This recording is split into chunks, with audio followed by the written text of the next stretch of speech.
Estamos con el ingeniero Hugo Rivera Ceballos hablando del segundo estudio de impacto ambiental de Tía María, que está en discusión en este momento y que, como saben, es motivo de una paralización que ya lleva más de 15 días en el Valle de Tambo. Ingeniero Rivera, pasemos puntualmente a las observaciones más importantes que, según el Ministerio de Energía y Minas, las ha citado y ha explicado cómo se han resuelto. Por ejemplo, el tema del agua. En el primer proyecto se iba a usar el agua subterránea y se ha considerado un gran avance el segundo proyecto, que considera usar agua de mar. En relación al agua de mar, han explicado que no va a haber ningún impacto porque la salmuera que va a quedar una vez desalinizada, el agua que van a usar en las operaciones, sería devuelta al mar mediante una conexión que va a ingresar 800 metros mar adentro y a 30 metros de profundidad, se ha dicho. Por lo tanto, no va a tener ningún impacto. Incluso prevén, si hubiera una ruptura del canal, tienen como no sé si una geomembrana o algo que no va a permitir, digamos, salar el terreno, por decirlo en términos simples, ¿no? Ese es todo el problema que hay con el agua. También han dicho, para acotar, que no hay conexión entre las aguas subterráneas y el cauce del río Tambo. O sea, que ante una eventualidad que echaran agua salada, qué sé yo, eso no va a llegar al cauce del río. ¿Eso es todo el problema con el agua o cuál es el problema fundamental, aparte de no usar las aguas subterráneas o del río, que ustedes analizaron en relación al agua?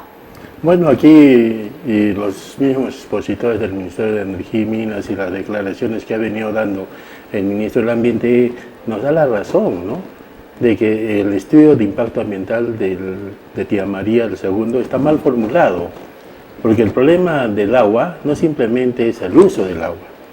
Aquí hay tres ejes de estudio que debieron estar en el estudio de impacto ambiental. Uno es el uso del agua, que en este caso ellos están presentando como una alternativa, ¿no?, utilizar el agua desalinizada del mar, ¿no? Pero en el estudio de impacto ambiental aprobado siguen subsistiendo las tres posibilidades de uso de agua. O sea, el agua de mar, el agua de la represa de Partituri y el agua de subsuelo. Eso es lo que está aprobado en forma oficial. Y si se nos están explicando solo un pedacito del problema. Claro, y aquí habría que precisar que en caso de que el costo de tratamiento del agua, desalinizar el agua es muy alto y que no conviene en la ejecución del proyecto, con simplemente un oficio, SAUDE comunicando al Ministerio, podría hacer decir uso del agua de Partituri, de la represa de Partituri y del otro, ¿no? O sea que lo sensato debería ser de que se modificase esa parte del estudio de impacto ambiental en la resolución que se indica y solamente se reconozca de que el uso del agua de mar iba a ser desalinizada, la única. Pero eso no está. Queda dos ventanas abiertas, ¿no? O sea que hay una trampita y ya conocemos de que las minas no siempre cumplen lo que dicen. Desgraciadamente eso ya es una costumbre política nacional. ¿Qué otro problema hay con el agua? Por ejemplo, ¿qué pasa con el agua que sale, el desecho, digamos, de sus operaciones? Es el segundo eje del estudio del agua, ¿no? Le decía que hay tres ejes. El uso del agua, ¿no?, el afectamiento de la dinámica de las aguas subterráneas. No nos olvidemos que el proyecto Tía María queda casi al nivel del mar y el Valle de Tambo queda en la parte alta, ¿no? Y no hay ningún estudio en el estudio de impacto ambiental, valga la redundancia, que nos indique sobre la formación de los conos hídricos, ¿no?, que son los conos hídricos que van a succionar el agua del subsuelo y lo van a llenar el Tajo, ¿no? Y tal como en alguna vez ya le había comunicado, no sería el primer proyecto minero que acabe con su Tajo convertido en una laguna en forma permanente y fracase desde el punto de vista minero-metalúrgico. Y eso significaría, y es el sostenimiento que se debió trabajar para demostrar de que no se va a afectar el Valle de Tambo en el recurso hídrico, y no tanto en el uso del agua, sino en la alteración de las dinámicas de las aguas subterráneas. Y el tercer eje de estudio, que tampoco está en el estudio de impacto ambiental, es qué se hace con las aguas utilizadas. La ley dice que hay que devolverlas. ¿A dónde las van a devolver? Tampoco se indica. Ellos, por arte de magia, las desaparecen. Indican de que ellos van a utilizar un circuito cerrado de tratamiento de las aguas servidas, pero no hay proceso en el mundo que sea absolutamente de fluente cero, porque desgraciadamente el agua se va a ir acumulando en elementos impurificantes, llámese metálicos o no metálicos, que va a afectar las mismas operaciones mineras y se tiene que drenar. En términos sencillos, claro, que, o sea, como en una casa uno usa el agua, ya sea para lavar, en la mina lo usan para sus operaciones, y hay un desecho, ¿no? Un desagüe. Claro. Eso no está especificado a dónde va a ir o cómo se va a tratar, no hay. No hay. ¿Está usted seguro de eso? Estoy seguro. ¿Y no es esa una omisión Es una omisión atroz? Claro, nosotros en las observaciones que hicimos en la segunda parte poníamos motivos suficientes para no ser aprobado el estudio de impacto ambiental. Ojo, que en la dinámica de las aguas subterráneas tampoco se ha considerado el fenómeno de compresión que va a realizar el ripio, que se va a sacar de la mina para preparar el tajo y llegar a las zonas bolsonadas de mineral, que según el ministro del Ambiente dice que no se va a mover ripio. ¿Cómo que no se va a mover? Si se va a sacar tierra para formar el tajo, eso hay que colocarlo en algún sitio. En ese nuevo sitio que se va a poner, va a ejercer peso en el subsuelo, y si en el subsuelo había venas de agua subterránea, por el peso va a cambiar de trayectorias, y esas trayectorias ¿a dónde van a salir? Eso tampoco está en el estudio. Otra pregunta. Van a usar un proceso de lixiviación que, según dicen, no va a generar ningún efluente o relave.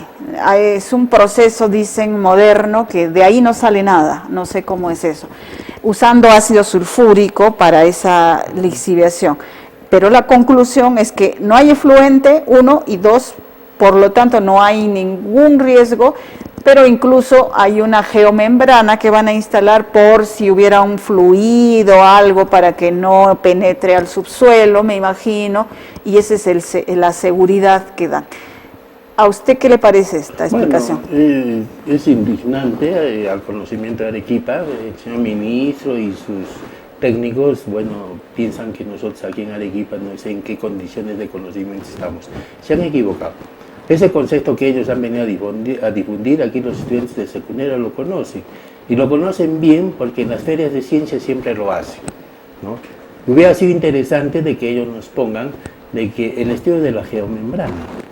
La geomembrana no es un material de Dios que se ha creado en forma indefinida y que nunca va a sufrir degradación en este caso, porque no es metal. Si fuese metal, habría corrosión.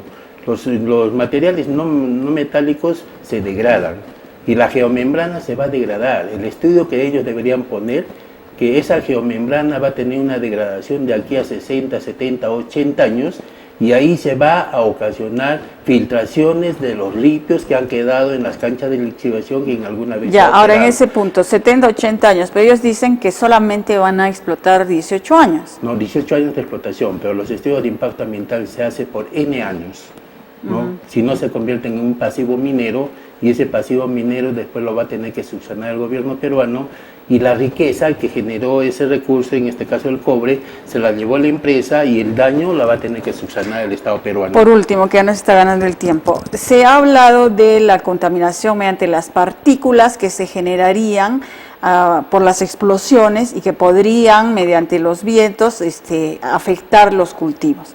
Lo que se ha dicho en la exposición es que la dirección predominante del viento es contraria hacia la ubicación del valle, es decir, que todo este polvillo va a ser empujado por el viento hacia el lado desértico y no hacia el valle, y que por eso además han puesto la restricción de que estas explosiones se van a hacer únicamente al mediodía, que es a la hora que los vientos con seguridad empujan para ese lado, y no se va a hacer de noche, que a veces la dirección de los vientos podría cambiar. ¿Esto es así?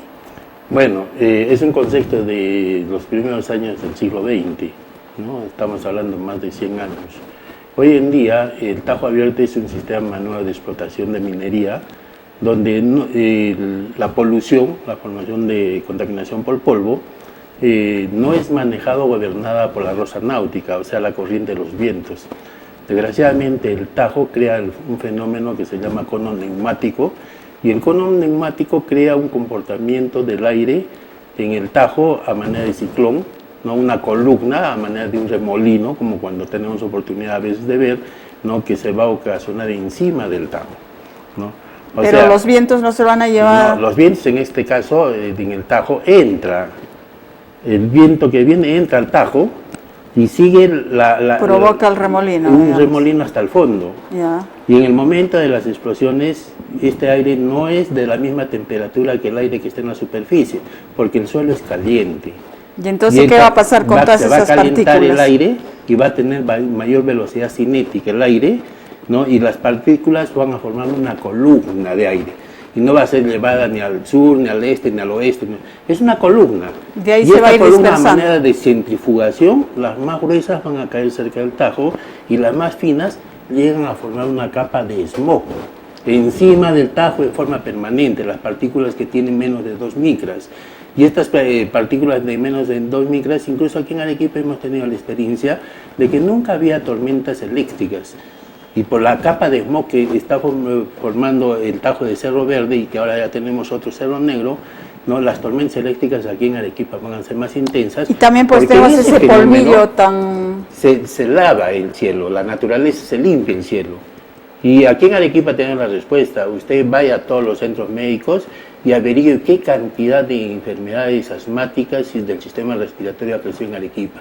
Y todo eso es consecuencia del polvo de Cerro Verde y no de los humos que botan el parque automotriz, ¿no? Que es a los que les quieren. En una, 2 o 3 palabras, ¿qué le diría entonces al viceministro Guillermo Chino, que esta mañana ha vuelto a asegurar que esto está totalmente estudiado y que es definitivo, ya no se va a revisar porque para eso tienen técnicos de alto nivel, dice que ya han determinado todo lo que le estoy comentando? Bueno, yo tuve oportunidad de estar el día jueves cuando estuvo el viceministro en Cocachacra y personalmente le dije que para mí no quedaba duda de que el estudio de impacto ambiental ha sido mal elaborado y ha sido mal aprobado y que el Ministerio de Energía y Minas no tiene los profesionales adecuados para poder evaluar un estudio de impacto ambiental y lo demostramos al crear la ocasión de que se contrate al UNOC para que lo pueda evaluar y cuál fue el resultado, que lo declaró inadmisible. Usted que conoce el proceso que hubo, el viceministro asegura que el primer estudio de impacto ambiental, que sí tenía fallas,